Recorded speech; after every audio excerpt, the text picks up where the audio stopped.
Posso te contar uma coisa? Eu levei quase a vida toda para perceber isso. E quando eu me dei conta, eu pensei, como eu não percebi isso antes? A verdade é que ninguém ensina a gente a conversar de verdade. Falar, a gente aprende sem perceber, mas conversar é outra história. Sabe o que é mais louco? Que a gente passa anos na escola aprendendo um monte de coisa, equações, regras de gramática, química, física e nada, absolutamente nada, sobre como lidar com conversas difíceis, críticas, conflitos ou limites. Aí chega a vida adulta e bate na nossa porta, cobrando exatamente o que ninguém ensinou. Como dar um feedback sem machucar, como ouvir uma crítica sem explodir. Como dizer o que a gente sente sem carregar culpa. Como discordar da outra pessoa sem destruir o vínculo. Se conversar é tão central em tudo que a gente faz, por que ninguém nos preparou para isso?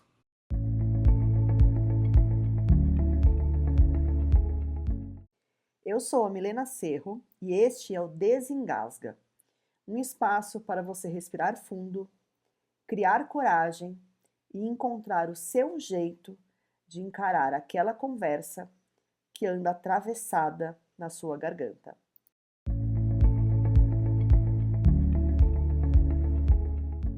Quando eu comecei a pensar mais sobre isso, eu me dei conta de como desde cedo a gente ganha lições sobre o que evitar, sobre o que não falar, mas ninguém senta com a gente para explicar para a gente como se expressar de verdade.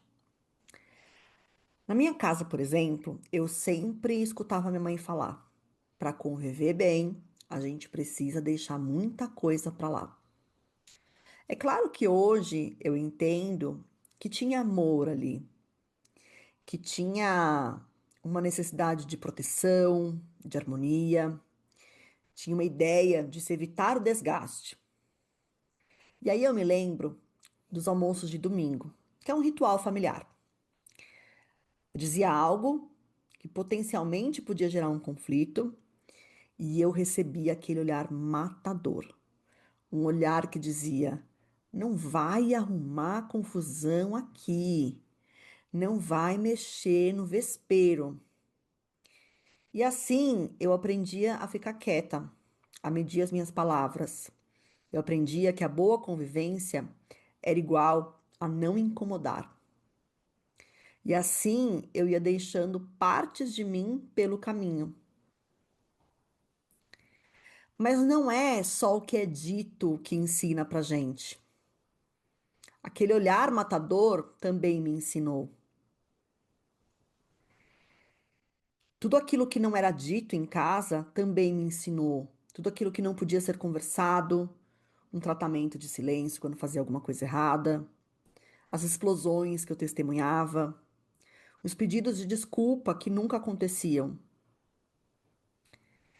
Mesmo sem palavras, tudo isso vai moldando a nossa forma de conversar, de se relacionar.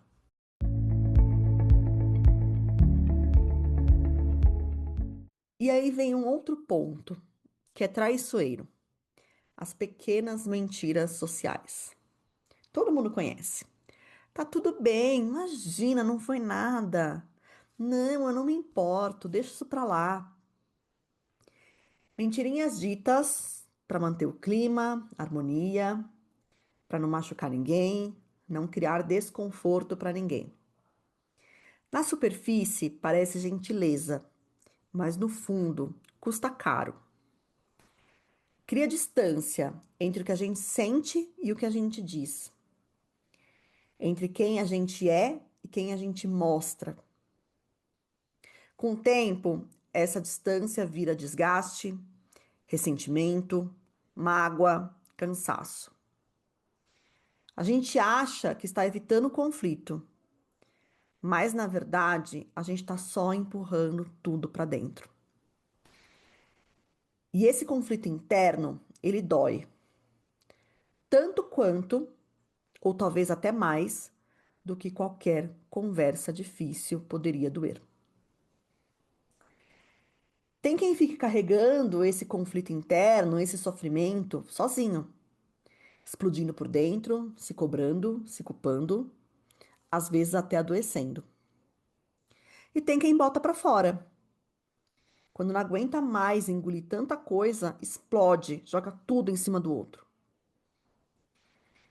Aí deixa de ser sobre o copo na pia ou a mensagem não respondida e passa a ser sobre tudo que ficou acumulado por dias, por semanas, por meses, às vezes até por anos. É como se a gente cobrasse todas as faturas em uma única parcela. E olha que curioso, quando a gente explode, a gente faz acontecer justamente aquilo que a gente mais estava tentando evitar: desagradar, magoar, afastar os outros. E não é que a gente faça isso com a intenção de ferir, não. É inconsciente. A verdade é que a gente está só tentando se libertar daquele peso todo. Mas lembra, a gente não aprendeu a fazer diferente.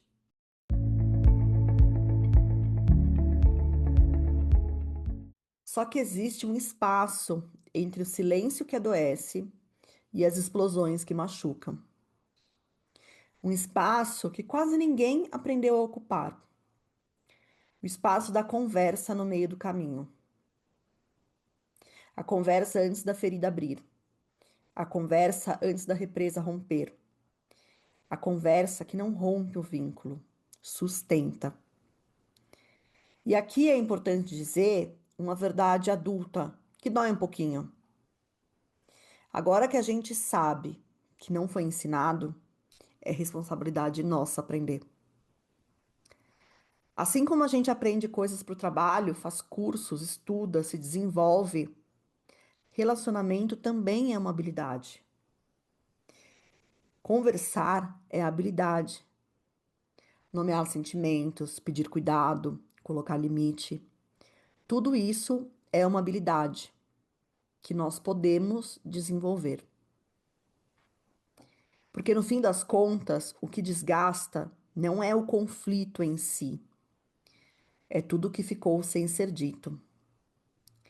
Relações não quebram num dia, numa conversa, num conflito. Elas vão se partindo devagar, nos silêncios acumulados, nas verdades engolidas, nos incômodos que ninguém nomeia. Quase sempre não é o afeto que falta, é o espaço para vulnerabilidade, é a ausência de palavras honestas, mesmo tremidas, mesmo incertas. É aquela conversa que dá trabalho, porque exige que a gente se aprofunde na gente mesmo, no outro e na relação.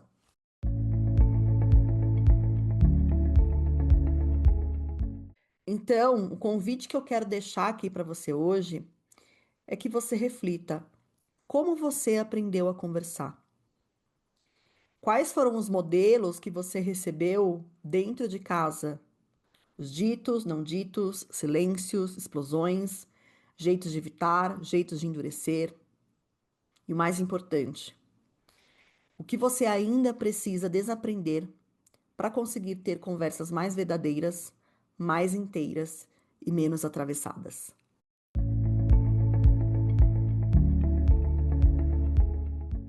Esse foi mais um episódio do Desengasga, um espaço para você respirar fundo, criar coragem e encontrar o seu jeito de encarar aquela conversa que anda atravessada na sua garganta. Se esse episódio falou com você, compartilha com alguém que também precisa ouvir isso hoje. E se quiser continuar essa conversa comigo, você pode me mandar um e-mail no desengasgapodcast@gmail.com ou se conectar comigo nas redes sociais, que estão aqui na descrição desse episódio. A gente se vê no próximo episódio do Desengasga.